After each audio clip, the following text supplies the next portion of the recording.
शेखर जी, आपसे मैं इसलिए शुरुआत करता हूं क्योंकि हमको ध्यान है कि पिछली बार में किया तो आपने बहुत सारी बातें हमें तमिलनाडु से और द्रविड़ियन पॉलिटिक्स की समझाई थी, वहां तक तो हमको समझ में आ गया था, लेकिन ये बात रुक नहीं रही है। तो हमने पिछली बार, आपको याद होगा, ये कहा था कि ये बाय डिजाइन है, स्लिप ऑफ टंग है। तो अब तो लगता है बाय डिजाइन है, क्योंकि वन आफ्टर सेकंड उनके यहाँ से बाकायदा डिजाइन बयान है। और अब तो ये कहा जा रहा है कि इंडिया की बैठक में तय हुआ था ये कि हमको सनातन पे हमला करना है और इस तरीके से नैरेटिव सेट करना है। अब इसमें इंडिया कोई सफाई नहीं दे रही है। क्या आपको लगता है कि ये मामला तो रुक नहीं रहा है, शेखर जी? हाँ नीरज जी, मैं फिर वही प्रथम मीटिंग की बात करता हूँ। सितंबर 3 तारीख को जो मदुरै शहर में हुआ था, उस फंक्शन का स्पॉन्सर थे Tamil Nadu progressive writers and artist forum है। वो एक मार्क्सवादी संस्था से जुड़ा हुआ है। वो वैसे लेफ्ट पार्टीज का ही है वो संस्था। और जब उदयनिधि बोल रहे थे, उसका जो प्रिजाइड कर रहे थे द्राविड़ कड़गम करके, जो डीएमके का जो पेरेंट पार्टी है, वो डीके, उसके के वीरमणि करके है, जिनका हमेशा जो पेरियार के जो थॉट्स और फिलॉसफी को ये करते, प्रचार करते। और उन्होंने उदयनिधि से पहले और भी कठोर शब्द से बात किया सनातन धर्म को। जब उदयनिधि का मंच पे आने का मौका मिला और जब बोलने लगे, तब उनके हाथ में एक कागज दिए गए और सुनने को आया वो कागज किसने दिया। जो मार्क्सवादी एमपी है वेंकटेशन करके, लोकसभा सदस्य है मदुरै शहर से, उन्होंने ही वो लिख कर दिया था, क्योंकि वो बार बार वो कागज देके पढ़ रहे थे। अब वेंकटेशन ने क्या लिख कर दिया, उदयनिधि ने क्या उसी कागज से पढ़ा कि पता नहीं, लेकिन पहले तो जो मुझे डीएम के सूत्रों बता रहे हैं, तो एक बड़ा स्लिप हो गया और वैसे ही लग रहा था। अभी जो तय हुआ, जो मुझे जानकारी मिल रही है, क्योंकि उदयनिधि अभी टारगेट हो गए और उनको सब कह रहे, तब एक प्रकार से पार्टी के अंदर भी एक ये गया कि भाई सबको बोलनी चाहिए, ताकि ये ना लगे कि केवल उसने गलती कर दी, हम बैकफुट पे हैं। तो उसके बाद हमने देखा, नहीं उससे पहले ही ए राजा ने, उनको लगा कि क्योंकि ए राजा और उदयनिधि का संबंध कोई अच्छा संबंध नहीं है, क्योंकि ए राजा अपने आप को बड़े दावेदार मानते हैं कि तमिलनाडु के पहले प्रथम दलित सीएम बनने का उनको कब मौका मिलेगा, क्योंकि वो दलित समुदाय के हैं और कहा जाता है वो क्रिश्चियन भी है। तो वो उनका हमेशा एक रहा है, ख्वाब रहा है कि वो तमिलनाडु के प्रथम दलित सीएम, यानी तमिलनाडु में अभी तक कोई दलित सीएम नहीं बना है। तो उन्होंने और ज्यादा बोल दिया, जिसके आपने जिक्र कर दिया, HIV से तुलना की और कुष्ठ रोग से तुलना की। उसके बाद में कहीं ना कहीं स्टालिन को लगा कि दाड़ा थोड़ा मामला आउट ऑफ कंट्रोल जा रहा है। फिर उन्होंने मंत्रियों को कहा कि आप कुछ ज्यादा मत बोलिए, इस पे जो बोलना है पार्टी कार्यकर्ता बोले। लेकिन जो आज की जो डेवलपमेंट्स है, जिस तरह ये राजा भी कंटिन्यू कर रहा है, और पोनमुडी हमें याद होगा, इन्हीं के खिलाफ ईडी काफी रेड वगैरह किए है, इनके खिलाफ काफी करप्शन केसेस की जारी है। और वैसे देखा जाए, ऐसे समय में ये बात छेड़ी गई है जब डीएमके के प्रमुख नेता ईडी के स्कैनर पे हैं, उनके ऊपर करप्शन भ्रष्टाचार के आरोप है, रेड्स हुए हैं, आज भी रेड हुए हैं कई जगह पे जो सेंथिल बालाजी से कनेक्टेड है। आज तमिलनाडु में जो सरकार की, वहां के डीएमके सरकार के जो चुनौती है, जो क्राइसिस है, एक है law and order situation. Virtually कहा जा रहा है कि कहीं ना कहीं कोई हिंसा होता है ऑन स्ट्रीट, जो हिंसा बहुत बढ़ गया, जिसको लेकर राज्य सरकार खटगड़े में आई है।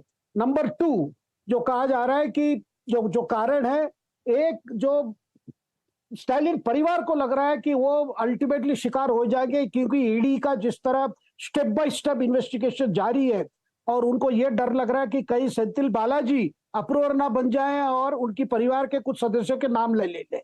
तीसरी बात है, स्टालिन की भी एक दामाद है जो बड़े बहुत सक्सेसफुल बिजनेस है, जैसे हमारे गांधी परिवार के दामाद रॉबर्ट वाड्रा है, उनकी भी बहुत कई प्रॉपर्टीज हो गई है, कई बिजनेस 4 गुना बना है, और रियल एस्टेट में उनकी जो कंपनी है वो तो बहुत अच्छा कर रहा है।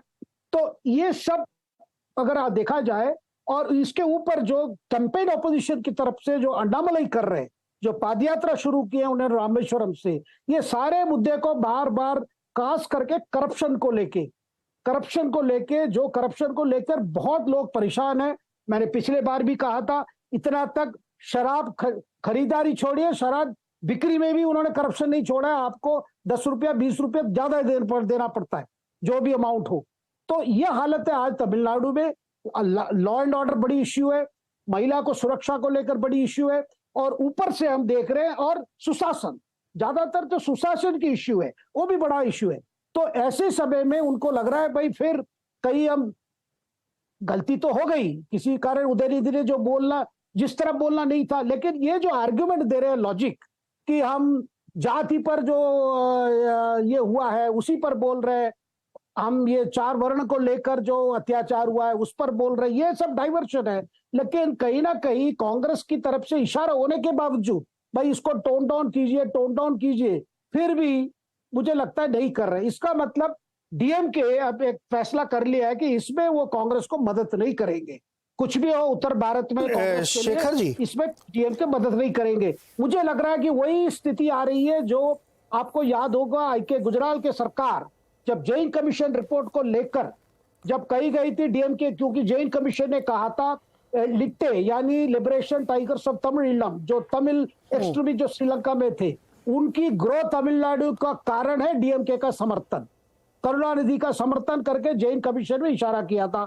उसके बाद कांग्रेस ने एक डिमांड रखी, भाई डीएमके मंत्री को हटना चाहिए, डीएमके मंत्री ना हटाएंगे तो हम सपोर्ट विड्रॉ कर लेंगे। शेखर जी, वही हुआ था। एक चीज ये बताइए कि आप कह रहे हैं कि कांग्रेस की तरफ से इशारा हुआ कि इस मामले को ठंडा करिए, ज्यादा इस तरह बयान मत दीजिए, लेकिन राहुल जी का जो अभी बयान हमने सुना उससे तो ऐसा नहीं लगता है। वो तो खुद ही 4 और कमियां गिना रहे हैं कि मैंने तो उपनिषद पढ़ा है और गड़बड़ है यहाँ पे मामला, ऐसा कहीं नहीं लिखा है, लेकिन ये बीजेपी ऐसा करना चाहती है। तो मतलब इस बयान से आप पैसिफाई कैसे कर रहे हैं? नीरज जी, सबसे डर कांग्रेस के अंदर, सीनियर कांग्रेस लीडर्स के अंदर यही है, कहीं राहुल गांधी उदयनिधि को सपोर्ट ना कर दे, यही डर है, यही डर है। कमलनाथ जी को भी यही डर है, अशोक गहलोत को भी यही डर है, भूपेश बघेल को भी यही डर है।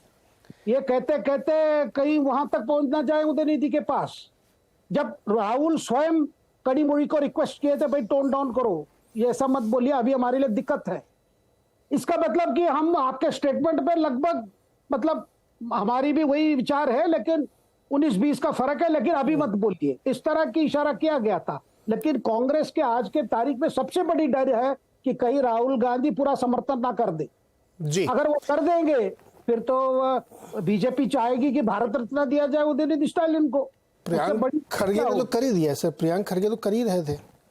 नहीं, खड़गे देखिए, खड़गे जिस तरह बोल रहे थे, अभी क्या है कि दोबारा रिवाइल हो रहा है। सिद्धरामैया जैसा नेता है, उनके लिए परेशानी वैसी ही हो रहा है वहां पे कर्नाटक के अंदर, जो कांग्रेस के अंदर तो चल रही है। एक नेता बीके हरिप्रसाद तो खुल के उनके खिलाफ मुहिम शुरू कर दिया है, और डीके शिव कुमार उनके उप मुख्यमंत्री है, पता नहीं वो बार बार कहते हैं कि सरकार खतरे में है, और डीके शिव कुमार सिद्धरामैया को समझ नहीं आ रहा खतरे कहां से है, इनसे है या और किसी से है। तो एक प्रकार से जब कोई भी नेता इस तरह है, क्योंकि अपने आप को सिद्धरामैया प्रोजेक्ट करते हैं कि वो एंटी बीजेपी के पूर्ण, केवल एंटी बीजेपी नहीं है, वो केवल एक प्रकार से ओबीसी के नेता हैं जी, वो अपना अपना पोजीशनिंग कर रहे हैं। लेकिन हाँ। ये उसके लिए उत्तर भारत में बहुत महंगे पड़ने का जो आशंका है कांग्रेस के अंदर, कांग्रेस नेता के अंदर, और जो सबसे बड़ी आशंका मैंने आज बता दिया कि कहीं राहुल गांधी ऐसा स्लिप ना कर दे, वो जाके उदयनिधि से गले ना मिल ले। जी प्रेम कुमार जी, बीजेपी तो बाकायदा प्रेस कॉन्फ्रेंस करके उसने तो कह दिया कि हम इसको गांव-गांव तक ले जाएंगे, और बहुत अजीब अजीब टाइप के वहां से बयान आ रहे हैं। अब चूंकि नॉर्थ इंडिया में ये सेंसिटिव इशू है, मैं ये समझ नहीं पा रहा हूं कि एक के बाद एक और ज्यादा हार्श बयान आ रहे हैं। इंडिया इस पर कोई लाइन नहीं ले रही, बल्कि वहां के मंत्री कहने कि इंडिया की बैठक में तय हुआ था। अब ये बड़ा अजीब सी बात है, क्या आपकी क्या राय है, क्या इसमें रुख है इंडिया का? जी देखिए, एक बात तो ये है कि सनातन बोल करके, और सनातन का मतलब सनातन धर्म बोल करके, इसको सनातन धर्म के उन्मूलन, उसके हमला, उसके नरसंहार और ये बोल करके इसको रखा जा रहा है। और फिर कहा जा रहा है कि हम आंख निकाल लेंगे, हम जुबान खींच लेंगे, और कोई आम आदमी नहीं कह रहा है, केंद्र सरकार के मंत्री गजेंद्र शेखावत जैसे लोग कह रहे हैं। तो इसके अलावा वो एक पुजारी महंत जो कि 10 करोड़ का इनाम रख रहा है कि उदयनिधि को का गला काट कर लाया जाए। तो ये बड़ी अजीबोगरीब स्थिति है कि सनातन कौन है? सनातन सिद्धांत जिसमें कि अस्पृश्यता के कारण वो सियासत आपने चर्चा की कि तमिलनाडु में लंबे समय से है, अस्पृश्यता के खिलाफ उनकी पॉलिसी रही है डीएमके की, उस पर बोला जा रहा है। सनातन सिद्धांत जिसमें कि अस्पृश्यता हो, छुआछूत हो, इसके खिलाफ अगर खड़े हैं लोग या खड़े होना चाहिए ऐसी बात कह रहे हैं, तो ये कहीं से गलत नहीं है। लेकिन इसको सनातन धर्म पर हमला के रूप में भारतीय जनता पार्टी, और जैसा कि सूत्रों के हवाले से मीडिया ने भी दिखाया था कि प्रधानमंत्री जी ने कहा है कि सनातन पर जोरदार तरीके से, तर्कपूर्ण तरीके से बात करनी है। तो इस देश में इतने सारे मुद्दे हुए, मॉब लिंचिंग हुई, भाई जीएसटी के समय, नोटबंदी के समय, चाइना के अटैक के समय, दिल्ली दंगे के समय तमाम घटनाएं घटी, मणिपुर हुआ, लेकिन कभी भी ये बात सामने नहीं आई कि प्रधानमंत्री जी ने कहा हो कि इस मामले पर तर्कपूर्ण तरीके से बोलना है। सनातन को ही क्यों चुना कि इसी मामले को तर्कपूर्ण तरीके से बोलना है? और ये क्या तर्क है, तुरंत सामने आ गया। केंद्र सरकार के मंत्री वही तर्क दे रहे हैं, आंख निकाल लेंगे तो प्रेम कुमार जी, आपने कहा कि कुरीतियों के खिलाफ वहां बोला जा रहा है, कि आपने ध्यान से सुना नहीं? ए राजा ने जो कॉन्फ्रेंस का वीडियो मैंने डाला है, या मंत्री का जो वीडियो है, वो साफ कह रहे हैं कि इस पूरे सनातन धर्म को इरेडिकेट करना है, धर्म नहीं है सर, धर्म खत्म नहीं। करना है इस पूरे पद्धति को। सनातन के सिद्धांत है सर, धर्म नहीं है। दोबारा आपने सुना है बाइट क्या उन्होंने क्या बोला? अब दोबारा तो नहीं आप दोबारा, अरे सर आप तो मतलब ऐसा बात कर रही है, 15 दिन से इशू चल रहा है, उदय निधि से लेके टिल डेट जो उनके मंत्री हैं, अब तक धर्म नहीं सुना उनको ध्यान से सुनिए कि सनातन, बल्कि वो तो कह रहे हैं कि जो विदेश में रहे वो भी पूरी दुनिया के लिए खतरा है हिंदू धर्म। अभी समझ में नहीं आया। अभी ये राजा ने कहा कि सिर्फ भारत नहीं, जो बाहर रहे उनके लिए भी, वो भी पूरी दुनिया के लिए खतरा है। तो मैं आपसे ये सवाल पूछ रहा हूं कि इसमें इंडिया का स्टैंड क्या है? इंडिया समर्थन में खड़ा है इसके, जो संगठन बना है, या इसका विरोध कर रहा है? क्यों नहीं बोल रहे लोग इस पे? मुझे वैल्यू जजमेंट नहीं है मेरा कि अच्छा है बुरा, वो बात की बात, स्टैंड क्या है? आपने भी दिखाया कि तृणमूल कांग्रेस के नेता सौगत राय ने कहा कि हम इससे सहमत नहीं है। जो कोई भी सनातन धर्म समझ करके मानेगा, वो निश्चित रूप से किसी भी धर्म के उन्मूलन, हटाने, मिटाने जैसी बात कही नहीं जानी चाहिए, कोई नहीं समर्थन में खड़ा होगा। लेकिन जो कोई भी इसको इस रूप में देखेगा कि ये जाति विरोध, जाति भेदभाव और वर्ण व्यवस्था, इसके खिलाफ बात है, वो निश्चित रूप से खड़ा होगा। यही है इसमें मतलब जो है फर्क है। इंडिया गठबंधन का भी स्टैंड उसी रूप में होने वाला है। आरजेडी का देख लीजिए, जेडीयू का देख लीजिए, सबका स्टैंड इसी रूप में है। सनातन धर्म के उन्मूलन की कोई बात नहीं कर सकता। इस पर मुझे बताइए कि किसने ये इंडिया की प्रेस कॉन्फ्रेंस करके ये बात रखी कि इस अलागिरी कह रहा हूँ, स्टालिन के लड़के के, उनके मंत्री के, ए राजा के बयान से इंडिया का कोई लेना देना नहीं हो, तो रोज एक नया बयान देते हैं। अभी राहुल गांधी जी को आपने सुना, उन्होंने नाम तक नहीं लिया उदय निधि का कि भाई उसके बयान से मैं सहमत नहीं हूं। देखिए, ये बात जरूर पूछी जाती है, पूछी जाती रहेगी कि इंडिया के बड़े नेता इस पर बात अपना स्टैंड लेकर सामने आए। ये बात पूछी जाती रहेगी। लेकिन ये बात भी तो पूछे जाने की जरूरत है दूसरे से। मान लीजिए अपोजिशन में बीजेपी बनाम इंडिया है, तो बीजेपी से कि जो उदय निधि जो जिस वर्ण व्यवस्था और जिस छुआछूत की बात कर रहे हैं, आप इसके बारे में क्या बोलते हैं? इसके बारे में आप क्यों चुप हैं? आपने किसी बीजेपी नेता का ये बयान सुना कि छुआछूत का समर्थन कर रहे हैं कि हाँ ये तो बहुत अच्छी व्यवस्था चलती रहनी चाहिए? ऐसा तो कोई मैंने नहीं सुना। मैं तो इसी कॉन्टेक्स्ट में कर रहा हूं कि अगर इस बयान को अगर आप डाइल्यूट कर देते कि भाई ये कुरीतियां खत्म होनी चाहिए, तो ये बवाल ही नहीं होता। ये है, अब है कि इतने जोर शोर से प्रचार हो रहा है। सुनिए, इतने जोर शोर से प्रचार हो रहा है, सनातन धर्म बोल दिया, हम आंख निकाल लेंगे, हम जीभ निकाल लेंगे, इस पर तो कोई नहीं पूछ रहा है कि कैसे एक मंत्री ऐसा बोल सकता है। तो इधर से कोई आके बोले तब ना मैं पूछूं। मैंने तो कहा ना कि मंत्री के तरह तरह के बयान आ रहे हैं, इधर से कोई आए तो मैं उनको बुलाऊं, सामने बैठा के बात करूं।